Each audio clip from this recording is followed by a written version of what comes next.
Sweets recipe வேர்ல்டில் பார்க்க போகிறது பைனாப்பிள் கேசரி. இதற்கு தேவையான பொருட்கள் என்னென்னு பார்க்கலாம்.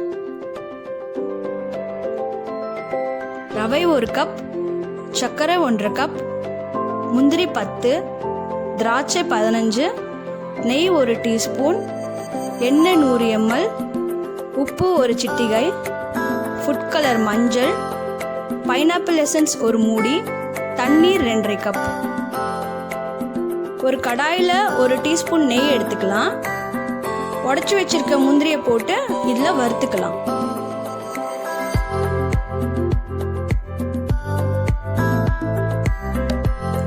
இதில் திராட்சையும் போட்டு இப்போ நம்ம வறுத்துக்கலாம்.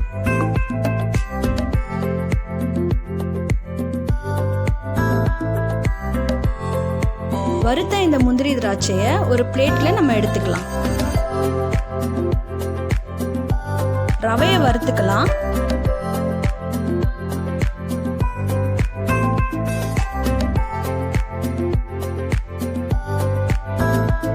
இந்த ரவையை நம்ம லோ ஃப்ளேம்லேயே வறுக்கணும். இது எப்படி வறுத்துருக்கணும்னு பார்த்தீங்கன்னா, நல்லா சூடாக இருக்கணும். இந்த ரவை வறுத்து முடிச்ச உடனே ஒரு பிளேட்டில் நம்ம இந்த ரவையை எடுத்துக்கலாம்.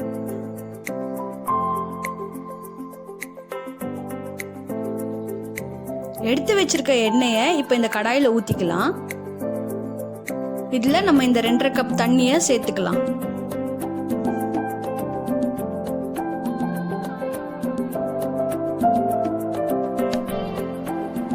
இந்த தண்ணி கொதிக்கும் போது எல்லோ ஃபுட் கலரை ஒரு 2 சிட்டிகை இதில் சேர்த்துக்கலாம்.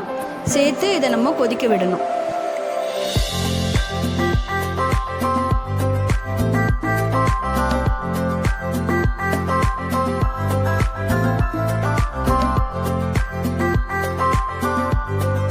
இதில் நம்ம பைனாப்பிள் எசன்ஸ் 1 மூடி சேர்த்துக்கலாம்.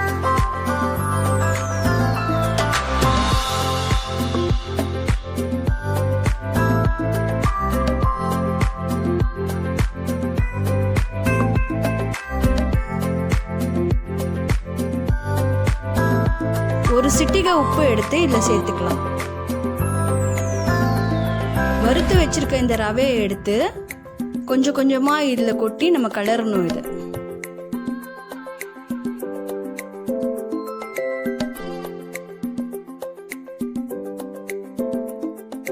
இந்த ரவையை போட்ட உடனே நல்லா கிளறி விடுங்க. ரவையை லோ ஃப்ளேமில் வச்சு நம்ம கிளறி விடணும். எடுத்து வச்சிருக்க இந்த சர்க்கரையை இப்போ சேர்த்துடலாம். கட்டி ஆகாம இதை நம்ம கிளறி விடணும். ஒரு 2 நிமிஷம் இதை நம்ம கிளறிட்டு ஸ்டவ் ஆஃப் பண்ணிடலாம்.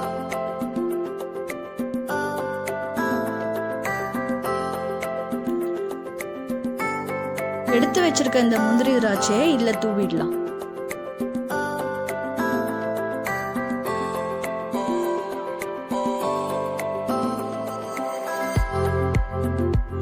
நம்ம கல்யாண வீட்டு பைனாப்பிள் கேசரி இப்போ ரெடி ஆயிடுச்சு.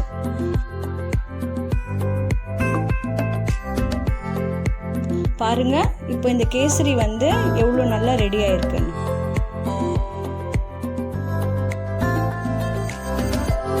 இந்த ரெசிபி உங்களுக்கு பிடிச்சிருந்ததுன்னா மறக்காம என்னுடைய சேனலை சப்ஸ்கிரைப் பண்ணுங்க. இன்னும் நிறைய ரெசிபிஸையும் நம்ம பார்க்கலாம். இதை எப்படி நம்ம ஈஸியாக சர்வ் பண்ணலான்னு பார்க்கலாம். இப்போ ஒரு குழிக்கரண்டி எடுத்துக்கலாம். ஒரு கவர் ஒன்று எடுத்துக்கலாம். ஒரு ரப்பர் பேண்ட் போட்டு இந்த மாதிரி இந்த கரண்டியை ரெடி பண்ணிக்கோங்க. இது நம்ம பைனாப்பிள் கேசரி எடுக்கிறதுக்கு ரொம்ப யூஸ்ஃபுல்லாக இருக்கும். கரண்டியில் நம்ம சும்மா எடுக்கும்போது எல்லாம் ஒட்டிடும்.